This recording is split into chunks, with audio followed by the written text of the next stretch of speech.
গর্ভাবস্থায় উচ্চ রক্তচাপ সাধারণত তিনভাবে প্রকাশ পেতে পারে। প্রথমত, গেস্টেশনাল হাইপারটেনশন। এক্ষেত্রে রক্তচাপ বেশি থাকে কিন্তু প্রস্রাবের সাথে প্রোটিন যায় না কিংবা শরীরে অতিরিক্ত পানি বা ইডিমা তৈরি হয় না।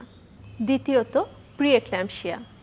এক্ষেত্রে ব্লাড প্রেশার বেশি থাকে, প্রস্রাবের সাথে প্রোটিন যায়, শরীরে অতিরিক্ত পানি জমে বা ইডিমা তৈরি হয়।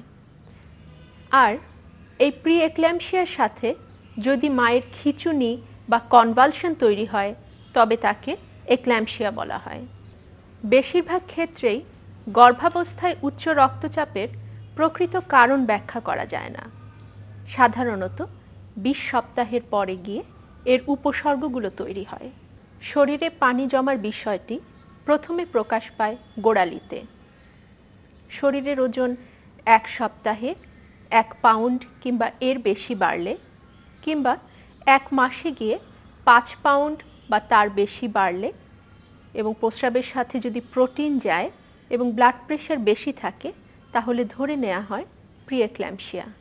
যারা খুব অল্প বয়সে কিংবা বেশি বয়সে প্রথম মা হতে চলেছেন, যাদের পরিবারে প্রিএক্ল্যাম্পসিয়া বা এক্ল্যাম্পসিয়ার হিস্ট্রি আছে, এছাড়া ডায়াবেটিস মেলাইটাস, মোলার প্রেগন্যান্সি এবং মাল্টিপল প্রেগন্যান্সি এক্ল্যাম্পসিয়া এবং প্রিএক্ল্যাম্পসিয়ার ঝুঁকিকে বাড়িয়ে দেয়।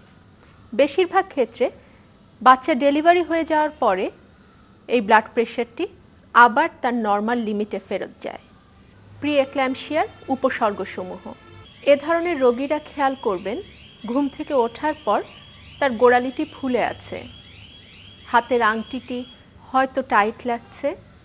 এ ধরনের প্রাথমিক উপসর্গ পার হয়ে ধীরে ধীরে মুখে, সমস্ত শরীরে কিংবা পেটে পানি জমতে পারে। এর সাথে মাথা ব্যথা, রাতে ঘুম না হওয়া, পেটের উপরিভাগে ব্যথা, বমি হওয়া, লিভার কিংবা কিডনির গোলযোগ, রক্ত জমাট বাঁধতে অসুবিধা, এ ধরনের সমস্যা তৈরি হতে পারে।